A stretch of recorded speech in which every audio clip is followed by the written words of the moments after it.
اس کی عبادت ہو تب بھی اس کا عقیدہ ہو، تب بھی اس کی معاشرت ہو، معاملات ہوں، اخلاق ہوں، سیاست ہو، طرز زندگی ہو، طرز معاش ہو، سب کا مقصد صرف اپنے اللہ کو راضی کرنا۔ نماز آپ شروع کرتے ہیں، تمام عبادات میں سب سے اہم ترین عبادت اللہ اکبر سے لے کے السلام علیکم ورحمۃ اللہ تک، بلکہ اس سے بھی بعد تک پوری اس عبادت کو دیکھیے، اول سے آخر تک صرف اللہ کی رضا مقصود ہے۔ نماز ہم پڑھتے ہیں، لیکن آج سے آپ کو ایک کیفیت بتا رہا ہوں، اس کیفیت پہ نماز پڑھیے۔ اللہ کی قسم آپ کو نماز کا ایک مزہ محسوس ہوگا، آپ کو ایک لذت ملے گی۔ یہ تصور کر کے کھڑے ہوں، جب آپ اپنے ہاتھ اٹھا رہے ہیں تو اس میں یہ تصور آپ کے دل میں ہونا چاہیے کہ اے میرے اللہ، میں آپ کو راضی کرنے کے لیے اپنے دنیا کے سارے رشتوں کو، سب کو پیچھے چھوڑ کے آپ کے دربار کی طرف آ گیا ہوں۔ سب کچھ پیچھے چھوڑ دیا میں نے، آپ کے دربار میں آ گیا۔ ہاتھ باندھ لیجیے۔ دیکھیں، ہماری دنیا میں ادب کے کچھ ظاہری اصول ہیں۔ اصل تو ادب وہ ہے جو دل میں ہو، لیکن ظاہری طور پر کچھ ادب ایسا ہوتا ہے جو نظر آ رہا ہوتا ہے۔ آپ نے دیکھا ہے ادب کا ایک طریقہ یہ ہوتا ہے کہ لوگ ہاتھ باندھ کے کھڑے ہوتے ہیں، دوسرا طریقہ ہوتا ہے کہ خاموش ہوتے ہیں، شور شرابہ نہیں کرتے، تیسرا طریقہ ادب کا یہ ہوتا ہے کہ اگر انہیں بولنا پڑے تو جس کا ادب وہ کر رہے ہیں اس کی تعریف کرتے ہیں۔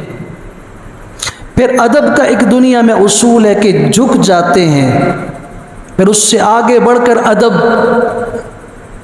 جس کی انتہا ہے وہ اللہ کے سوا کسی اور کے لیے جائز نہیں ہے، اپنی جبین نیاز، اپنی پیشانی کو اللہ کے حضور سجدے میں، مٹی میں، زمین میں، ریت میں رکھتے ہیں۔ پھر دو زانوں ہو کے بیٹھا جاتا ہے استاد کے سامنے، ادب کا تقاضا ہے، اور یہ ادب ہمیں شریعت نے سکھایا ہے۔ حضرت جبرائیل علیہ السلام طالب علم بن کے آئے تھے حضور صلی اللہ علیہ وسلم کی آخری عمر میں۔ طویل حدیث ہے، کتاب الایمان صحیح بخاری کی پہلی حدیث ہے، حضرت عمر بن خطاب رضی اللہ عنہ اس کے راوی ہیں۔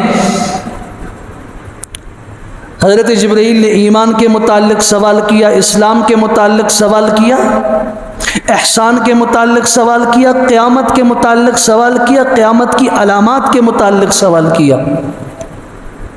کیسے بیٹھے ہیں، کس حلیے میں آئے ہیں، غور کیجئے۔ شدید بیاض الثیاب، سخت سفید کپڑے، حدیث کے الفاظ ہیں، بالکل سفید کپڑے، شدید سواد الشعر، سیاہ بال، آ کے بیٹھے ہیں۔ کیسے بیٹھے؟ فَأَسْنَدَ رُكْبَتَيْهِ إِلَى رُكْبَتَيْهِ، دو زانوں ہو کے بیٹھے۔ ادب کا ایک تقاضا یہ ہے، بڑے کے سامنے، استاد کے سامنے ادب سے التحیات کی شکل میں دو زانوں ہو کے بیٹھا جائے۔ سبحان اللہ، ہمیں نماز ادب سکھا رہی ہے۔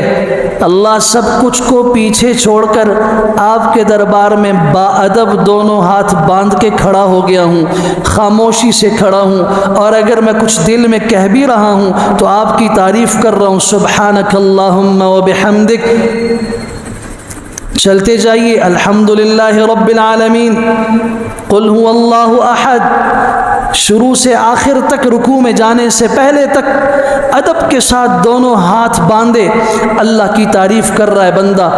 پھر اس بات پہ دل ٹھنڈا نہیں ہوا، ادب مزید بڑھا، اس نے جھکنے پہ مجبور کر دیا، اللہ اکبر، اللہ کی عظمت کا نعرہ لگاتے ہوئے یہ رکوع میں چلا گیا، پھر بھی جی نہیں بھرا، سمع اللہ لمن حمدہ ربنا لک الحمد، اللہ کی تعریف کرتے ہوئے دل ٹھنڈا نہیں ہوا، جی چاہتا ہے کہ ادب کی انتہا کر دوں، اپنے رب کی عظمت کے اظہار میں اپنے آپ کو مٹا دوں، ذلیل کر دوں، چنانچہ پیشانی کو سجدے میں جا کے رکھا اور اس میں تسبیحات کی، یوں دوسری رکعت کی، تیسری رکعت، چوتھی رکعت، پھر دو زانوں بیٹھ کر ادب کے ساتھ یہ زبان سے کہہ رہا ہے التحیات للہ۔ مومن کی زندگی کا مقصد کیا ہے؟ التحیات للہ، اللہ میری ساری زبانی عبادتیں صرف تیرے لیے ہیں، والصلوات، میری بدن کی ساری عبادتیں بھی تیرے لیے ہیں، والطیبات، میری مالی عبادتیں بھی تیرے لیے ہیں، میں جو بھی عبادت کروں گا زبان سے کروں، میں جو بھی عبادت بدن سے کروں، مال کی شکل میں کروں، اللہ وہ سب تیرے لیے ہے۔ یہ تعریف کرتے کرتے کرتے کرتے آخر میں اپنے لیے دعا مانگتے ہوئے سلام پھیر دیتا ہے، السلام علیکم ورحمۃ اللہ، السلام علیکم ورحمۃ اللہ، پھر بھی بیٹھ کے تسبیحات کر رہا ہوتا ہے۔ جلدی نہ بھاگا کرو، کبھی اللہ کی محبت میں بیٹھنا بھی سیکھو۔ سلام پھرا، بھاگ رہے ہیں۔ جمعے کا دن سب سے اہم دن ہے ہفتے کے دنوں میں، اہل ایمان کی عید اس کو قرار دیا گیا ہے، ہفتے کے 7 دنوں میں عید کا دن ہے، خوشی کا دن ہے، اس خوشی میں اللہ کے حضور بیٹھ جاؤ تھوڑی دیر، سلام پھرا، بھاگ رہے ہیں۔